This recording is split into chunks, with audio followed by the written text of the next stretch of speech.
Man, what a nice day it is. Got the Zero FXS overlooking the city, slight overcast. So guys, this is Moto Mark here. Welcome back to my channel. I just want to talk to you guys about this bike. Things that you should know. And let's break all of the myths that they say about electric motorcycles. You know, take it from a guy that's had 11 bikes. You know, this is number 11. And also take it from a guy who does not own a car and that rides every day in a state where we can lane split. Well, I'm gonna get to the park and I'm gonna tell you a little bit more about it.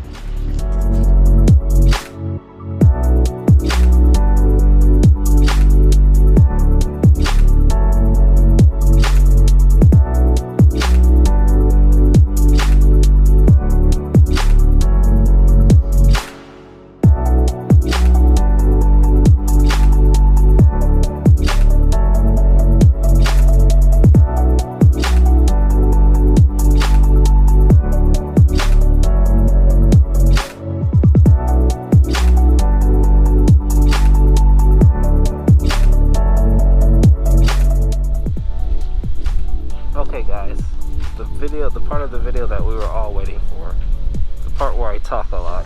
So yeah, the main myth, oh, that thing's silent, will it kill you? Anything will kill you, you know, especially silent things. But you know, a lot of these YouTube videos that I'm seeing of guys riding the bike, they're actually saying something that is not true. The bike is silent. I need to have sound so people can hear me. The last time I heard someone say that they didn't hear someone, that's why they hit them, was never, ever. The first thing I always hear is, I didn't see him. You know, people don't see you. The only time I can say that sound works as like a deterrent is when you have, let's just say, you know, you're really close to someone and you rev them. You know, maybe they'll hear you if they're not deaf. Since I said something about the lane splitting and stuff, let me add this to it. You know, I ride on the highway a lot, 0.0, and I see this all the time. There's some guys that when they ride, they have these Kawasaki, I don't know, they're 12,000s or 1100s or 1000, but they're like sport tour bikes. They're usually really quiet. Have you ever seen those guys split? They split like so fast, and like they don't seem to get cut off. I mean, it's all about really being visible. But even though you are visible, you have to ride like you're not seen. Just like, you know, your nose is there, but you can't see it. So, you know, like people commuting and stuff, the first thing to think about is either work or going to wherever they're going, or they're mine somewhere, they just argued or something. You gotta drive for yourself, by yourself. Basically, you're on your own when you're driving. Do not depend on anybody to see you. Do not depend on people to look at you. Even people looking at you, they can look at you and not see you, which is a trip. But you know, people's minds are they're a very complicated thing, and you just gotta look out for that. I just have to add that into that because, you know, that's one of the main myths. The bike is quiet. You're not gonna get smacked off by it. It seems like everybody who has a louder pipe than mine a loud pipe is getting smacked, and I'm not. It's just, you know, you kind of learn these things. Like my grandfather said, look at the front wheel before the car moves. Once you see that front wheel move, you know the car is coming over too. You know, and hopefully you don't go down, you know, because, you know, it happens. People have accidents. No one's perfect. Some people are just evil, and they try to kill you. And because they just have something against bikes. Some people are jealous because bikes can get around faster, or I don't know, people are possessed. It's just different things. So whenever you're riding, always make sure that you're riding for yourself, by yourself. You're checking front wheels all the time, making sure that the wheels aren't coming towards you so you don't get hit, because I do not want to see any of my riders getting smacked. You always want to check behind you because people do hit people from behind. You know, a lot of guys ride without mirrors, but I say keep them on. even if they look dorky. Just get some cooler looking mirrors. Make sure you have mirrors though, because it's stupid when you get rear-ended. And then the other thing is that if you don't have mirrors, you have to look back. If you're looking back, I look back for a split second and I'm going 70 miles per hour. It only takes 1 second for a car to be right in front of you and you hit it. And you don't want to be responsible for that. And you do not want to hurt yourself riding. Doing something so fun but hurting yourself. Be safe out there, guys. This bike is silent. I don't get problems. I think I don't get problems too because I think a lot of people don't get confused about my bike coming. Like they don't hear the sound and get nervous. You know how people get nervous like when sirens are on and they don't know where to go. So yeah, just have to add that in. You know, it's not a dangerous bike, it's like a gun. It's only dangerous if you point the gun at someone and shoot them with it. There we go.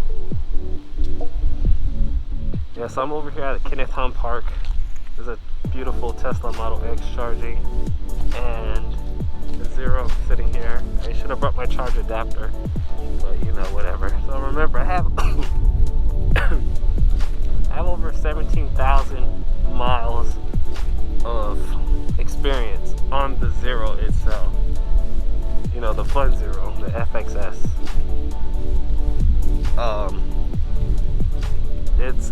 It's a thing. The thing, you know, it's a lot of myths behind it, you know. Pretty soon most of these companies that you guys are, motorcycles that you guys are riding, they're gonna be making bikes just like this. And it's gonna be crazy because no one's gonna see it coming. They're gonna just be on YouTube one day looking at my video and be like, man, I remember those bikes back in the day. I kind of looked at them and was like, now I understand what he's thinking. It's gonna be kind of hard to escape, especially out here in California.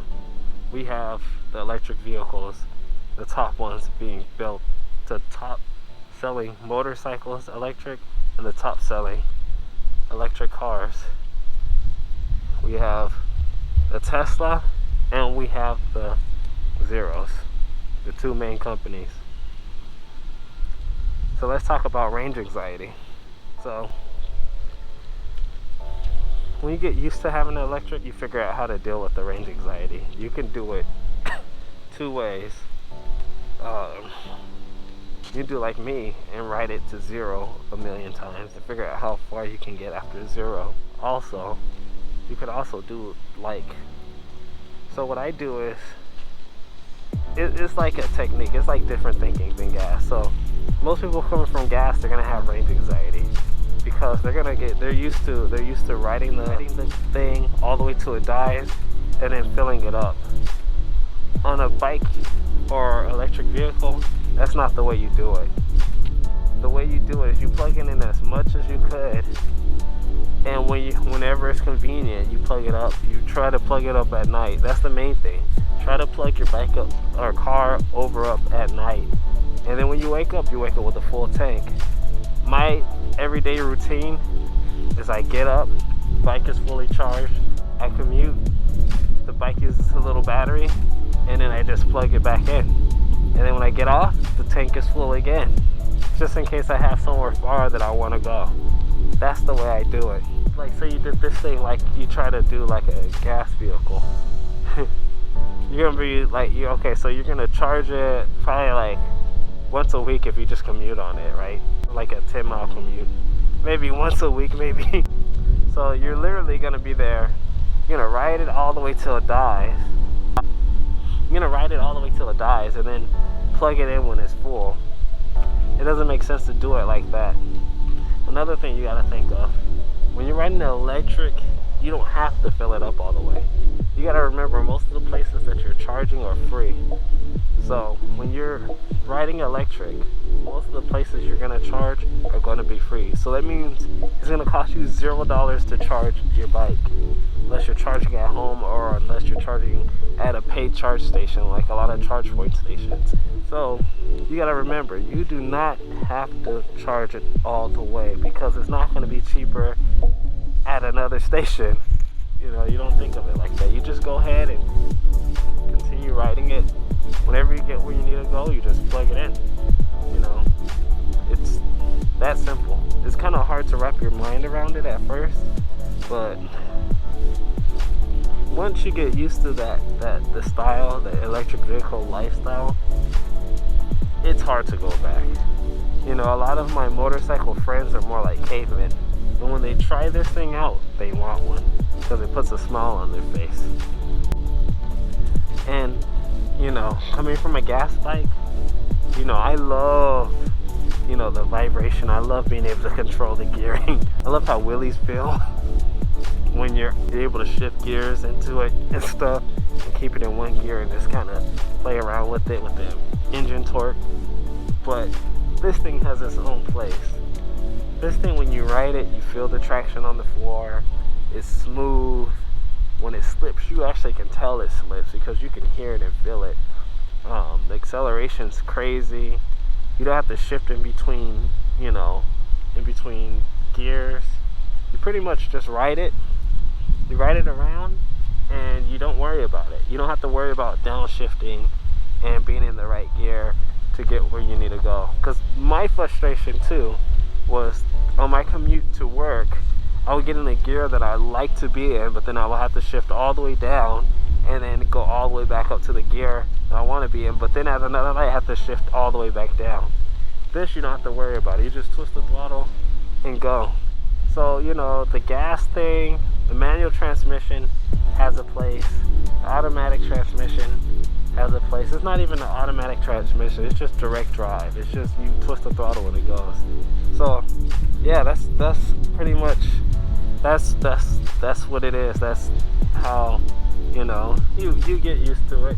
You know, when you first get it, it's gonna be rough for you, but after a while, you're not gonna want to have it any other way, because to go back, it's just gonna feel so wrong. There's so many bikes I know out there that probably ride better than the Zero, but it's just the styling, the simplicity of it, the lack of, you know, I do not like going to the gas station in the morning. Do you think in the morning on my commute I want to go to a doggone gas station and deal with people commuting to that are upset going to work to the gas station? No, I pass gas stations up all the time and I do not regret that. I do not regret not going to the gas station. There's one less thing that I don't have to do in the morning that's off my list. I go straight to work, and my job, we have charge stations. And we have electrical sockets, but I plug my bike up into a charge station. So when I'm at work, I just roll up and I just plug my bike into the charge station. Oh, once I get off, I'm full.